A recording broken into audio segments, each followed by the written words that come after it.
I'm going to be reading or sharing takeaways from the books I wrote. Can you please talk to my girlfriend? And can you please talk to my trauma? These two books. The takeaways from each chapter, like Cliff Notes. Are those even still a thing? Remember Cliff Notes? Like you could just read the main notes from a book. Well, we're going to be going over that, and this was my dear friend Kimberly's idea. She's like, Carlee, you have all the content you need right here in your books. Make videos on your chapters. And so, Kimberly, this is an honor of you. Thank you for that great idea and for helping me help others. So today we're going to start with, can you please talk to my girlfriend? Well, actually, just the titles of my book series. I'll be writing more. The next one is, can you please talk to my soul? A deeper spiritual book about our connection to something greater and ourselves. And so when I was first living in Hollywood in the late 1990s, I was dating a comedian at the time, and I'd come from this family of you can do anything, meditate, just very positive and uplifting. So when I went into Hollywood in my early 20s, I was like, hi, everybody, love yourself. And so wherever I went, any functions, work, parties, other men would say to me, as I just was talking about, the self-confidence and self-love, and you can be who you are, and I was just being myself, men would say to me, or women, can you please talk to my girlfriend? And the guy I was dating at the time said to me, that's the title of your book. Because I was writing a lot. I would journal a lot and just write deep ideas about, and that's what this one's about. Just about, like as you can see with the pages, they're just little thoughts. Like, what did I just turn to? Good questions. Love is universal. You deserve your love. They're just things I would write in my journal entry to help inspire me to deepen my self-love. And I realized that, we write about, we want to give others the very thing we're learning. So anyways, that's where the titles, can you please talk to my ... came from. And it was his idea, so I'm giving him the credit for that because I like it and it's catchy. And then when I wrote the book, this is more of like a memoir or story of when I first moved to Hollywood, what I didn't know, what I started to learn about celebrities and fame and trauma and suicide. I had no clue. Yet people were calling me into their homes to help them. And I didn't know what I was doing. I mean, I had a lot of love to give. I knew how to teach meditation and yoga, but I didn't understand mental health and the nervous system and where our trauma patterns come from and why, and if they're not resolved or worked on, things can get worse, and why people take their lives or have mental health issues. So I go into all of that in this book and a bit in here. So that is where the titles came from. And if you're with me on this channel, feel free to ask me any questions or leave any comments of what you want to hear more about or what chapter you want me to talk about. And today we'll just start with this one I opened to called The Gift. It's page 7 in the Can You Please Talk to My Girlfriend book. And it's about being alone.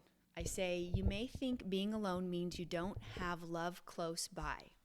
Nonsense. You can look at it as being lonely, or you can look at it as a fulfilling time to create more energy and build up love for yourself.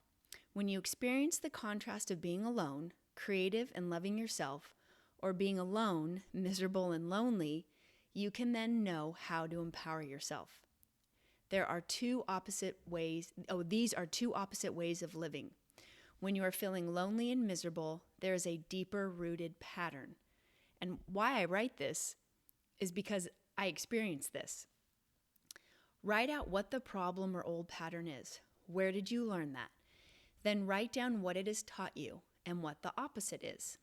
You will then realize that what was once a problem became a gift. It was just a gift you hadn't opened yet.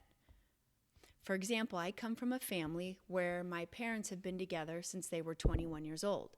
They don't know life without each other. They went from the home they grew up in to college to each other, and a dependence develops. When I found myself as a single adult getting lonely and in pain, I knew I had a pattern to heal. I had not learned the empowerment of being on my own. And I think actually it's this book I go into when that shifted for me. It was at a movie theater, and I bought myself green tea and a chocolate chip cookie, and I sat there by myself watching a movie, and for the first time in my life, I felt this self-love. It's like it just dropped in my lap. Instead of being uncomfortable, I'm alone. Again, I wasn't, a lot of people are super comfortable being alone. They go out by themselves, they do all that. I wasn't raised around that. I didn't see that in my life. So when I became a single mom, or when I was just single, or my daughter was with her dad, so I was without my daughter and alone, the pain of being alone really hit me. And I'm so grateful it did, because it took me to a new level of awareness that it's not about being alone. What is this lonely sensation I'm feeling that doesn't serve me? Because I can be alone and creative and feel so alive when I'm writing or meditating or doing yoga. I'm so inspired. I love being alone. So what is this lonely, dark feeling I'm feeling? So I dug deeper into myself of what that pain was about. So it was something negative and lonely, like I hadn't looked at something within me or been around people that had. It was heavier. So when I started to really look at that and clear that and reframe it, I took myself out on a date, and for the first time in my life, I was so happy no one was sitting next to me. And here's what was so cool. My consciousness must have just opened, because I'm sure I've been to movies with other people and there's tons of single people there. I looked around the movie theater. There were probably about 10 people sitting alone. I could cry. It was like, this is normal. There's nothing wrong with that.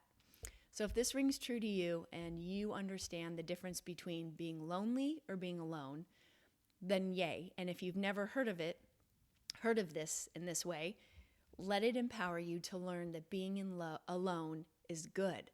And lonely is just something old of some pain or something you learned that you can let go of now. And just by bringing your awareness, it can start to transform. And it took me a few times. I had gone out alone. I had gone to movies alone, and I was so uncomfortable. I was crawling out of my skin, but I pushed myself. And then one day it landed, and I freed myself. And I fell in love with me to the point where I'd rather be sitting there alone with my chocolate chip cookie and green tea than anybody else in the world.